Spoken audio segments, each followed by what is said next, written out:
In this lecture, I'm going to go over the highlights of the conic sections, the equations, and the graphs of the conic sections. The conic sections are very interesting. They're studied, they've been studied for centuries, and they're studied in terms of their geometry and also in terms of their algebra. So that's where you see both of these presented together when you look at conic sections.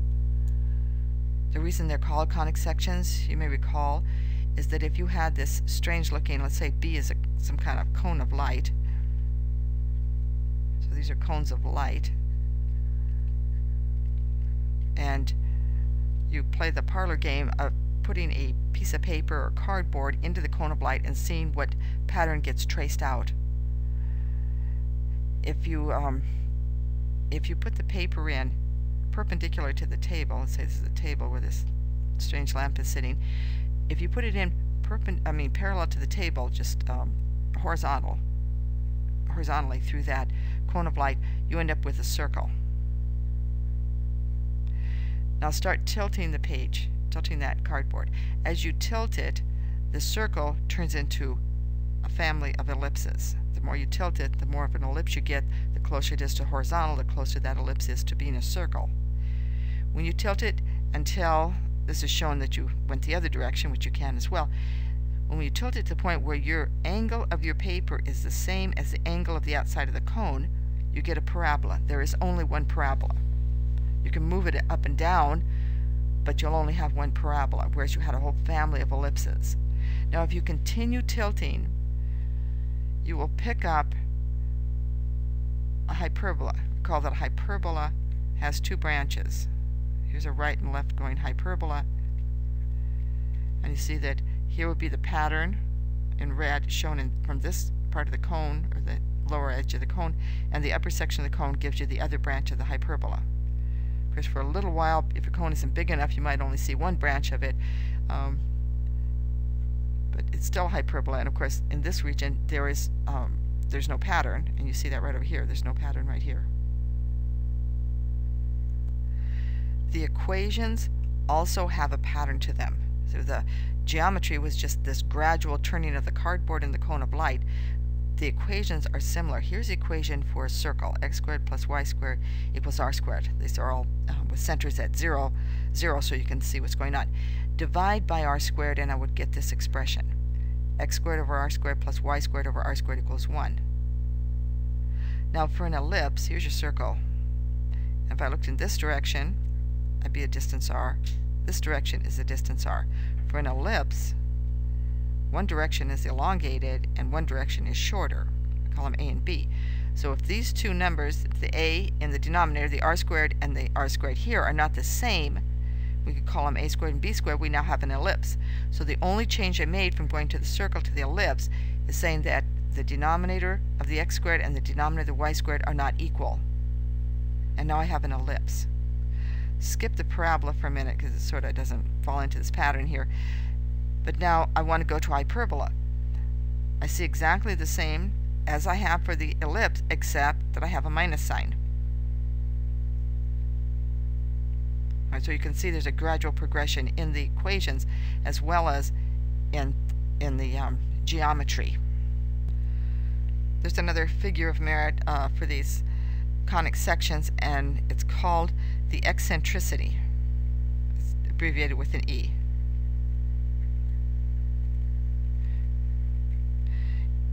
For a perfect circle, the eccentricity is 0 because it's perfectly round. Right? For an ellipse, the eccentricity varies between 0 and 1. This is a number actually you can calculate from some formulas, but I just want to show you the progression here. The eccentricity for a parabola is 1. The eccentricity for hyperbola is greater than 1. So again, you see this gradual progression. If you recall, for a linear equation, there were two ways to write it. One was the standard form. I could write like ax plus by, let's say, equals c. Or I could write it in a form y equals mx plus b. Both of them would give a line, and depending on ab and m and little b, it might give exactly the same line. This is the standard form. This is more of a graphing friendly form because right here you have the slope of the line and you have the y-intercept. The same thing for these conic sections. The equations we saw before were the graphing friendly forms. In fact, if you'd written the equation for the circle as x minus h squared plus y minus k squared equals r squared, now h and k make this up the center of the circle, and r is its radius. So that equation is the equivalent of the y equals mx plus b. It's a graphing friendly form of the equation. Here is the standard form for all the conic equations. ax squared plus cy squared plus dx plus ey plus f equals 0. A, c, d, e, and f are constants. There is another term you might wonder what happened to the b. The other term in here, which we said equal to 0, was bxy term. But we're not considering that in this case. You might consider it when you study trig. What that term does is tilt it in the xy plane. So instead of having an ellipse like this, you would have an ellipse maybe off like that. But then you have to do some rotation of the axes and everything to get that equation understood. So in this class we don't consider that. So all we have is ax squared plus cy squared plus dx plus ey plus f. Now just by looking at this equation, you can determine whether this is an equation for a circle, an ellipse, a parabola, or a hyperbola. And here are the rules for it. If a and c are the same and not 0, then you'll have a circle. If a and c are different from each other and not 0, but the signs are the same, then you have an ellipse. If one of them is 0, if either a is 0 or c is 0, but not both, then you have a parabola. And if the signs are different and the values are not 0, although they could be the same, then you have a hyperbola. Here are some examples, and in the homework you're just asked to identify the, for the most part, I think there's one case where you don't have to, but for several equations, all you have to do is identify the type of conic section that the standard equation represents. So here the conic sections again. This would be your circle, and here's the criteria. Let me write up here what the equation is. The equation is ax squared plus cy squared. So a is whatever is multiplying x squared, c is whatever is multiplying y squared, and then the rest of them don't count. But if, at least for figuring out what it is, if a is equal to c, then you'll have a circle, and they can't be 0. Here's an example. 12x squared plus 12y squared minus 300 equals 0. Here is a, it's 12. Here is c, it's 12. They're equal. They're not 0. It's a circle. Here's another example. 4x squared plus 4y squared, and then some other terms. The 4 and the 4 are the same. A equals c. It's a circle. Now for the ellipse, we need the signs of a and the sine of c. That's an abbreviation for the signum function, which just means what is the sine of a. A and c can't be equal to 0, but the signs have to be the same. So here's a similar equation. I have a 12 and a 14. They both are positive, but they have different values. This is an ellipse. Here they both have negative values, but one is minus 3, the other is minus 4. This is an ellipse. For the parabola, one or the other has to be 0. You don't have an x squared term or you don't have a y squared term. In this case, you don't have the y squared term, you just have an x squared term, so this is a parabola. In this case, you just have the y squared term. You might have x and y terms, but no other squared term. And for the hyperbola, the signs are different, but the values can be the same, but they can't be 0. Right, here's a similar equation to that first one that I've been writing all the way down here. Here I have 12x squared and a minus 14y squared. It isn't the value that has to be different, it's the sign. And you have a positive sign on the x and a negative sign on the y. In this case, you have a 4 and a minus 4, so the absolute values are the same, but there is still that negative sign, and so this is the equation for a hyperbola. These conic sections also have a lot of very practical applications. And for a circle, this is generally, this is the pattern of a point source radiator. Point source radiator would be, for example, if you had an antenna and it was just a dot and it broadcast in all directions. Well, in 2 dimensions, that pattern is a circle. So right along that circle, there would be equal signal strength. Here's a bigger circle. Try to get it looking like a circle. All along this, the edge of this circle, the signal strength would be the same. In fact, this is in 3 dimensions, so actually we're showing cross sections of spheres. So this is a pattern from a point source. For example, on the homework, if this was, say, 12 and this was 50, the equation, and you were out here, say, 35 miles from the center, you want to know how to describe that circle. It would be x minus 12 squared plus y minus 50 squared equals 35 squared. Don't forget to square the 35. There are quite a few interesting applications for the ellipse. When it's a whispering gallery, orbits of planets are elliptical, comets that return periodically are elliptical, and the lithotripsy machine is also based on the principles of the ellipse. So I'll show you a little bit about the whispering gallery. Here's the ellipse, and if you remember from, hopefully you remember a little bit from 105. Okay. So for an ellipse, there are 2 foci, or focuses if you want to say it in a Latin word. And when any signal comes off of an ellipse, off of one of the foci, and it hits the edge, and the edge is some kind of a reflector, then it will bounce to the other focus. Oh, it's going to bounce. Some of it might get transmitted on through a little bit, but what gets bounced off always bounces to the other focus and accumulates here. And that's the principle of the whispering gallery or the lithotripsy machine. Well, like I said, is that right here, if you are speaking here and a person standing out here, they can barely hear you because most of your energy went, of course, out, and your sound energy went out to all these different directions. So all they can hear is the little bit they encounter here. The person standing at the other focus gets the sum of all the energy that went into all these sound waves, because all these waves converge here, and so they get a bigger signal. And that is why if you stand at one focus and someone else stands at the other focus, they can hear you as though they were right next to you.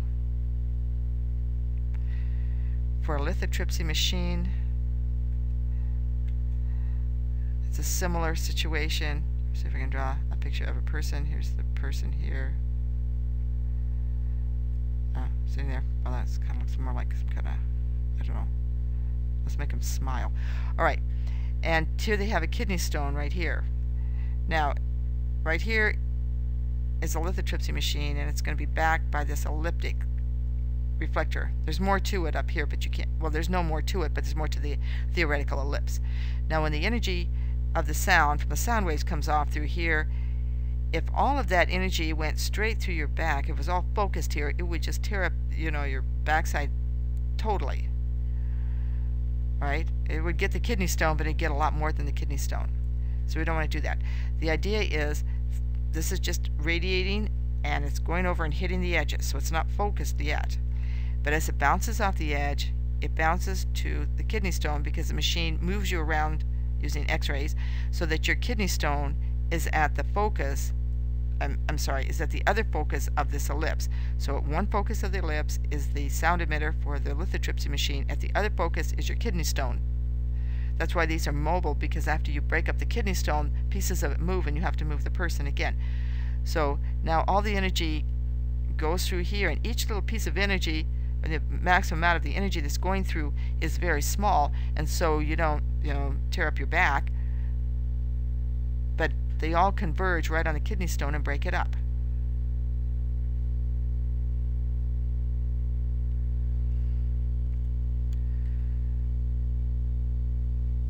Okay, let me try that. And oh, it doesn't like to draw in paint. Okay, we'll draw. I don't know what that is. Maybe a moon. All right, here we're going to have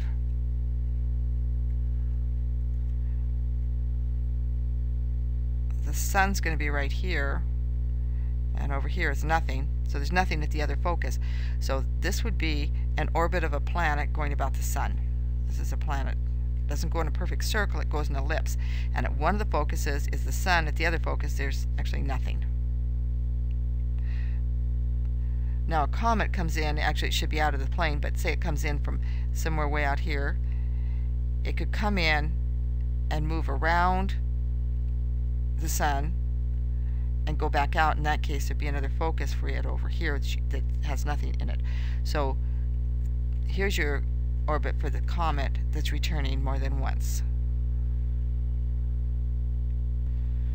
For parabola, one application is a satellite TV receiver and the other is a solar cooker. The idea also goes with the reflecting property of a parabola. Any ray that comes into the parabola, this is your TV signal, and it hits the edge of the parabola, and the parabola is made out of some kind of reflecting material for whatever hits it. In this case, electromagnetic waves. It all bounces to the focus. Here's the focus of the parabola. And from that you can feed the signal down to your TV set and get a picture. Each one of these little rays coming in isn't sufficient to give you the picture, but they all converge on the focus, and that gives you a strong enough signal to run the picture. The distance, let me draw this again because that's what this is talking about. The distance from the focus to the vertex of the parabola is p. Alright, the distance out to the edge here is 2p. So if you squish the parabola really close together, so this is smaller, then the focus actually descends closer to the vertex. If it's a big wide parabola, such as, like the very wide array, the sides are very far apart, there's a big distance, I didn't draw very good, there's a big distance down from the focus down to the parabola, down to the vertex. Hyperbolas, comets that appear only once, or some satellites that are sent on these flybys, those have hyperbolic orbits. They start somewhere and they go off into space, and if they, of course, they burn up or something happens to them along the way, otherwise they would go forever and ever away from the direction that of the focus. I want to example, here's your hyperbola, and this is a hyperbolic orbit. You'd have to be on one or the other, not both of them. So this is your satellite or your comet. It comes flying through here, might make a sweep around, something like around the moon of Saturn or something, and then just take off and go into deep space, as they say. The idea is going that way and never returning. Of course, here something happened to it. All right, let me review quickly how you draw hyperbola.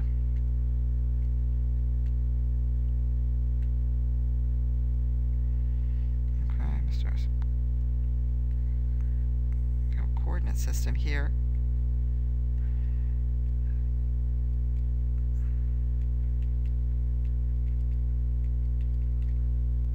Give some specific numbers here, say x squared over 25 minus y squared over 16 equals 1. Alright, to draw the hyperbola, first you notice where the center is. The center is at 0, 0, so okay, that's fine. Take the 25 here and take the square root of it, you get 5. Take the 16 and get the square root of it and get 4. This is negative, so it's opening right and left. The 5 is associated with the x, so go out here, a distance 5, and minus 5.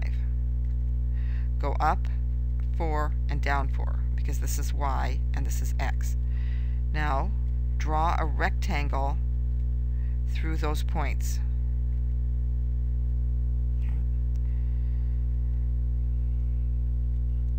Then draw the diagonals through that rectangle. Here's one, and here's the other. Oh, that didn't work very good, did it? Ooh, well, forget that one. There we go. Okay, the other one doesn't count. Now, at the edge of this fundamental rectangle, put a point. That's one point on your hyperbola on this branch, and the branch goes up and asymptotically approaches that diagonal. On this side, it does the same thing, and that's how you draw a hyperbola.